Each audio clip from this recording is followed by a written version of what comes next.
Hey guys, what's going on? It's Cal23, back with another video, and today I'm going to be talking about tournaments, how I prepare for them, how you guys can get better at them, and just overall my thoughts and experiences on them. So my first tip for you guys when playing in a tournament is to know the team build. Most tournaments have one, and if you know what kind of pitchers to expect, you can practice against them before the tournament.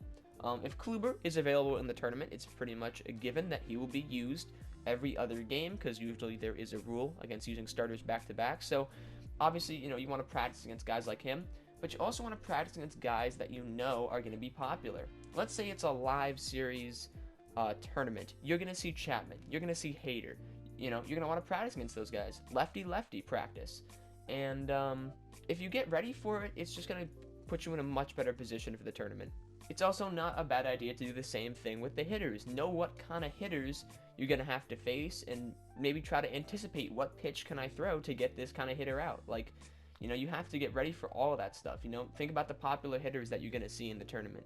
If it was a live series tournament, like my example, you'd probably see Yelich, you'd see Bellinger, Trout, Those are all guys you could attack with a lefty, and you would have to figure out that, that good pitch that you want to throw to get them all out. Now, of course, you don't actually know 100% who your opponents are going to use, but you can usually have a pretty good idea because some cards are pretty much almost a given. So it's not a bad idea to hop into custom practice before a tournament, and I'd recommend you're almost in custom practice like an hour before a tournament. You really want to be warm, because in a tournament, there could be up to 64 people, usually. I don't see more than that too often.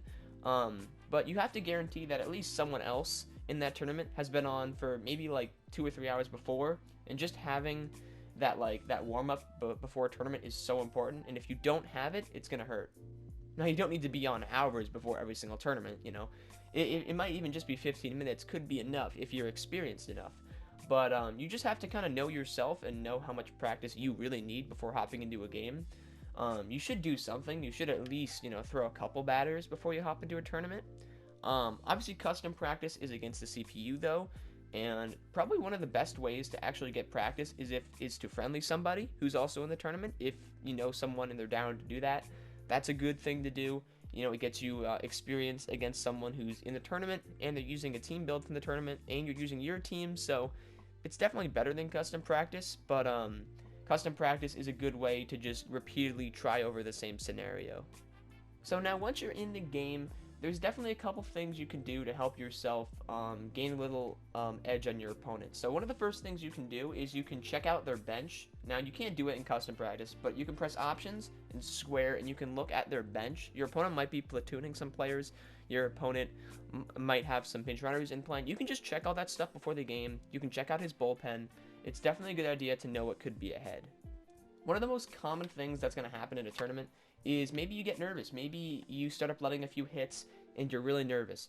You could just do something as simple as this. Pause the game and just take a couple deep breaths. If that's what you really need to get back into your groove, it might also knock your opponent out of a little groove, because maybe your opponent was on fire and you just taking those couple seconds to just take some deep breaths and just relax and focus back in. Maybe that's all you need to turn the tide of the game. Maybe he hits into a double play right after that.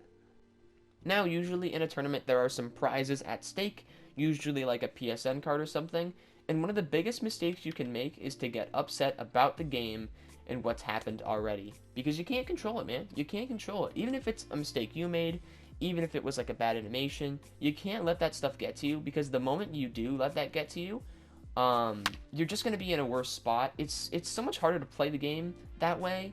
I think a lot of you guys know that playing the game mad just doesn't help. It won't help you get ready for the next pitch. You're just dwelling on the past that you really can't change. The odds of you hopping into a game and everything going absolutely smoothly are just so, they're minimal, man. Something is going to go wrong, and you're just going to have to be able to adapt, and that's what good players can do, man. Maybe your opponent gets a very late, weak hit.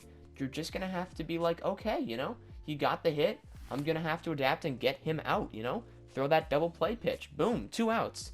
But if you decided to get angry at that and just dwelled on it, and you're like, man, that's a bad hit, and then you're not looking at your your meter, and let's say you hang it, and then boom, 2-run home run, and just like that, he's got the momentum when you could have just locked in and gotten the double play.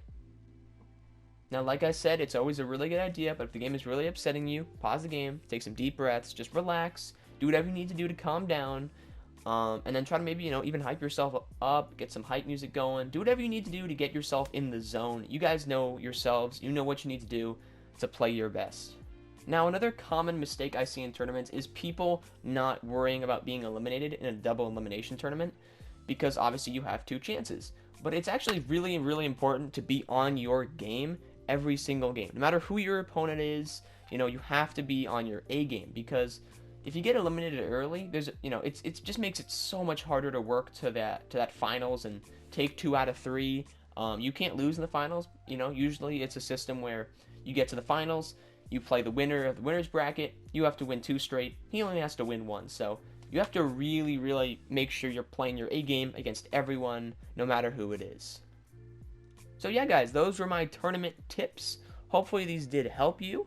To pretty much just summarize what I was going over today is when you're hopping into a tournament, you need to be ready for whatever can happen. You got to be ready to adapt. You're going to have to practice based on the team builds. You're going to have to know who you're going to face and how you should approach that pitcher or hitter. And when you're in the game, you just have to be calm, man. You have to be in your zone. You have to bring your A game. And yeah, man, that's just really what I try to do whenever I go into a tournament. And hopefully these tips do help you guys out. Now, of course, the biggest component of a tournament is going to be how you play, your gameplay. And this video is obviously just focusing on a tournament and how you should be ready for what can happen in a tournament, how to prepare for them. So hopefully this helps you out if you guys were interested in hopping into tournaments or just getting better at them. Hopefully I explained this well. If you have any more questions, drop them in the comments below. And I will see you guys on the next one. Peace out.